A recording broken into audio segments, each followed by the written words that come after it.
சென்னை மெரினா கடற்கரையில் சீற்றத்தின் காரணமாக கடல் ஆராய்ச்சி சேமிப்பு மிதவை கூண்டை பார்வையாளர்கள் பார்வையிட்டு புகைப்படம் எடுத்து வருகின்றனர். இதுகுறித்தான கூடுதல் தகவல்களை எமது செய்தியாளர் ஸ்ரீ சந்தோஷ் நேரலையில் வழங்க கேட்கலாம். வணக்கம் ஸ்ரீ சந்தோஷ், இதுகுறித்தான கூடுதல் விவரங்களை பகிர்ந்துக்கோங்க.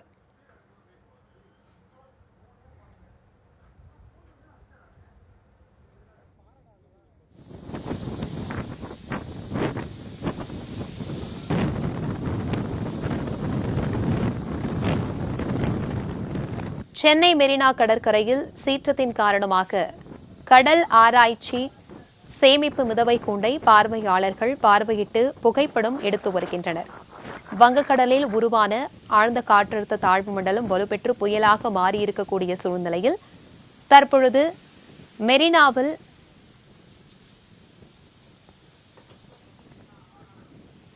கூண்டு வைத்து தற்பொழுது ஆராய்ச்சியாளர்கள் மேற்கொண்டு வருகின்றனர். இதுகுறித்தான கூடுதல் விவரங்களுடன் இணைகிறார் எமது செய்தியாளர் ஸ்ரீ சந்தோஷ். வணக்கம் ஸ்ரீ சந்தோஷ், இது குறித்தான கள நிலவரங்களை பகிர்ந்துக்கோங்க.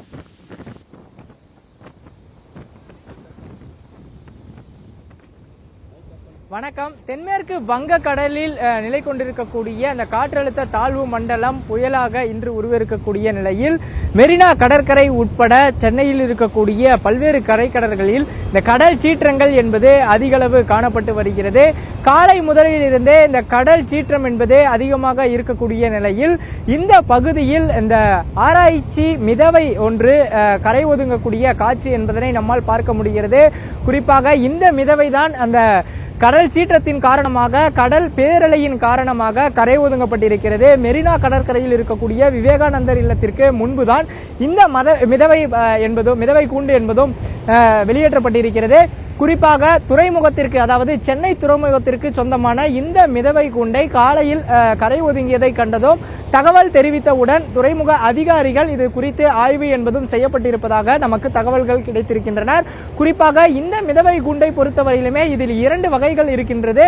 ஒன்று நங்கூரமாக நிற்கக்கூடிய நிலையில் கடலில் உள்ளே இருப்பதும், அதே போல மிதவை போன்று, அதாவது இதனுடைய பயன்பாடு பொறுத்தவரையிலுமே கடலில் வரக்கூடிய படகுகள் மற்றும் கப்பல்கள் ஏதேனும் ஆபத்தை வரக்கூடிய வகையில் உணர்ந்தால் இந்த மிதவை அவர்களுக்கு பயன்பாடாக இருக்கும். குறிப்பாக இந்த மிதவையை பொறுத்தவரையிலுமே கிட்டத்தட்ட ஒரு 100 டன்னிற்கும் மேலான எடை கொண்ட ஒரு மிதவையாக தான் தெரிகிறது. இது முழுவதுமாகவே இந்த ஒயர்கள் மூலம் சுற்றப்பட்டு இந்த சென்சார் என்பதும் சென்னை துறைமுகம் மூலமாக தொடர்ந்து கண்காணிக்கப்படும். அந்த கண்காணிப்பின் அடிப்படையில் இதன் அருகில் இருக்கக்கூடிய படகுகள் மற்றும் கப்பல்கள் ஏதாவது மண் மற்றும் பாறைகள் உள்ளிட்டவைகள் நங்கூரத்தில், அதாவது கப்பலை நிறுத்தக்கூடிய வகையில் பயன்படுத்தக்கூடிய நங்கூரம் அவற்றின் மீது மோதக்கூடிய நிலை ஏற்பட்டாலோ அல்லது கப்பல் கவிரக்கூடிய நிலையில் இருந்தாலோ இதனுடைய சென்சாரை பயன்படுத்தி அதற்கான உதவக்கூடிய வகையில் தான் இந்த மிதவை என்பதும் பயன்படும். அந்த வகையில் தான் இன்று காலை 9 மணிக்கு மேலாக இந்த மிதவை கூண்டு என்பது கரை ஒதுங்கப்பட்டிருப்பதாகவும் தகவல்கள் தெரிவித்திருக்கின்றனர். இந்த வித்தியாசமான மிதவை கூண்டை பார்ப்பதற்காகவும், அதே போல கடல் சீற்றத்தினுடைய அந்த குளிர்ச்சியான சூழல் என்பதை ஆபத்தை உணராமலும் பொதுமக்கள் தொடர்ச்சியாக வந்த வண்ணம் மெரினா கடற்கரையில் குவிந்திருக்கின்றனர். அருகில் இருக்கக்கூடிய D5 காவல் நிலையத்திற்கு தகவல் தெரிவித்தவுடன் அவர்கள் துறைமுக அதிகாரிகளுக்கு தகவல் தெரியப்படுத்தியிருக்கின்றனர்.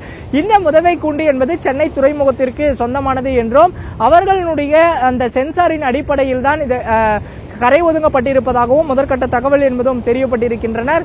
இதன் பிறகாக பொதுமக்கள் இந்த பகுதியில் பார்வையிட்டும், அதே போல செல்போனில் செல்ஃபி எடுத்தும் தொடர்ச்சியாக சென்ற வண்ணம் இருக்கின்றனர். அருகில் இருக்கக்கூடிய லைஃப் கார்டு நபர்களும் அதே போல காவல்துறையினரும் தொடர்ச்சியாக ஒலிபெருக்கியின் மூலமாக யாரும் கடலுக்கு அருகே செல்ல வேண்டாம் என்றும், இந்த மிதவை கூண்டை பார்க்க வேண்டாம், ஆபத்தை உணராமல் இருக்கிறார்கள் என்றும் தொடர்ச்சியாக ஒலிபெருக்கியின் மூலம் அவர்களுக்கான அந்த எச்சரிக்கை என்பது கொடுக்கப்பட்டு இருப்பதும் குறிப்பிடத்தக்கது. இந்த மிதவை கூண்டினை இன்னும் சற்று நேரத்தில் துறைமுகத்தில் இருக்கக்கூடிய அதிகாரிகள் அவர்களுடைய பயன்பாட்டிற்காக எடுத்து செல்வார்கள் என்பதும் குறிப்பிடத்தக்கது.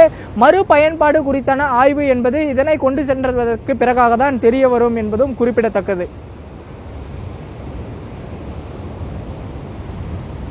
தகவல்களுக்கு நன்றி சந்தோஷ்.